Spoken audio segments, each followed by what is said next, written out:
ಬಾರೋ ಅಪರೂಪದ ಮುಳ್ಳಂದಿ ಬಾಬಾ ಬಂದೇಣು. ನನಗೆ ಮೊನ್ನೆ ಒಂದು ಕನಸು ಬಂದಿತ್ತು ಸಭಾಧ್ಯಕ್ಷರೇ. ಆ ಕನಸಲ್ಲಿ ಏನಿತ್ತು ಅಂದ್ರೆ ಆ ಕನಸನ್ನು ಹೇಳ್ಬಿಡ್ತೀನಿ ಸಭಾಧ್ಯಕ್ಷರೇ. ಕ್ವಶನ್ ಪೇಪರ್ ನಮ್ಮ ಟೀಚರ್ ನನಗೆ ಕೊಟ್ಟರು ಸಭಾಧ್ಯಕ್ಷರೇ.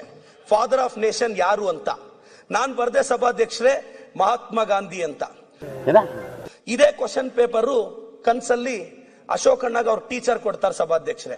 ಅಶೋಕ್ ಅಣ್ಣ ಅವ್ರಿಗೆ ಫಾದರ್ ಆಫ್ ನೇಷನ್ ಯಾರು ಅಂತ ಕೇಳಿದ್ರೆ ಲಾಸ್ಟ್ ವೀಕ್ ಆಗಿದ್ರೆ JP ನಡ್ಡಾಜಿ, ಈ ವೀಕ್ ಆಗಿದ್ರೆ ನಿತಿನ್ ನಬೀನ್ಜಿ ಅಂತ ಬರೀತಾರೆ ಸಭಾಧ್ಯಕ್ಷರೇ. ಕ್ಲಾಪ್ಸ್ ಹೊಡ್ರಿ, ಸುಮ್ಮನೆ ಕೂತಿರಲ್ಲ.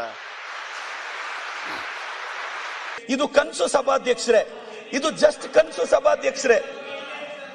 ಏನ್ ಸರ್ ಇದೆಲ್ಲ? ಇದೇ ಕನ್ಸು. A few moments later. ನಾನು ಸಭಾಧ್ಯಕ್ಷರೇ, ನಾನು ಅಶೋಕ್ ಅಣ್ಣನವ್ರಿಗೆ ಅವ್ರ ಇಂಗ್ಲಿಷ್ಗೆ ನಾನು ಯಾರ ಹೆಸರು ಹೇಳಿದ್ರಿ? ನಿಮ್ಮ ಹೆಸರಲ್ಲ ಅಶೋಕ್ ಅಣ್ಣ. ನೀವು ನನಗೆ ಬಹಳ ದೊಡ್ಡ ಇನ್ಸ್ಪಿರೇಷನ್. ನಿಮ್ಮ ಹೆಸರಲ್ಲ, ನನ್ಗೆ ಇನ್ಸ್ಪಿರೇಷನ್. ನನ್ನ ಹೆಸರು ಅವ್ರು ಹೇಳ್ತಾರೆ. ಅಧ್ಯಕ್ಷರೇ,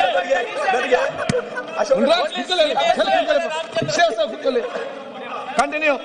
ಸುರೇಶ್ ಏನ್ ಹೇಳಿದೆ ಹೇಳಪ್ಪ? ಏನಿಲ್ಲ, ಮತ್ತೆ ಕಂಟಿನ್ಯೂ ಮಾಡಿ. ಓಕೆ. ಈ ನನ್ನ ಮಕ್ಕಳಿಗೆ ತಿಂದ್ಬಿಟ್ಟು ಮನೇಲಿ ಬೇರೆ ಏನ್ ಕೆಲಸ ಇರಲ್ಲ, ಇಲ್ಲಿ ಬಂದು ನಿಂತ್ಕೊಂಡು ಹೋಗೋ ಬರೋರ್ನೆಲ್ಲ ತರಲೆ ಮಾಡ್ಕೊಂಡು ಪೋಸ್ ಕೊಡ್ತಿರ್ತಾರೆ ಬಡ್ಡಿ. ಕಂಟಿನ್ಯೂ. ಇಲ್ಲ, ಇದು ಯಾರ ಮೇಲೆ ಬಹಳ ಗೌರವ ಕಂಟಿನ್ಯೂ. ಸಹಜವಾಗಿ ಕನ್ಸಲ್ ಬರ್ತಾರೆ ಸಭಾಧ್ಯಕ್ಷರೇ ಅಂತ ಹೇಳ್ತಾ, ನಾನು ಇವತ್ತು ಸ್ಪೆಷಲ್ ಟಾಸ್ಕ್ ಫೋರ್ಸ್ ಇದೆ.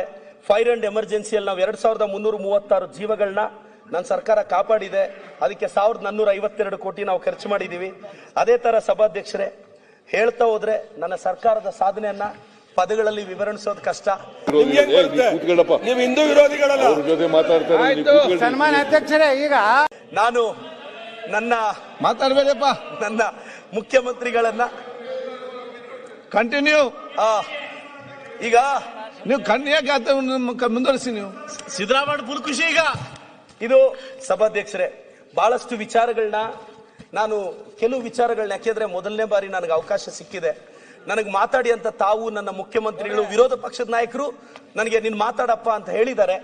ಇಂತಹ ಹಲವು ಸಂಗತಿಗಳ ನಡುವೆ ನಮ್ಮನ್ನ ಕಾಡುವಂತಹ ಕಟ್ಟ ಕಡೆಯ ಪ್ರಶ್ನೆ ಹೀಗೂ ಉಂಟೆ.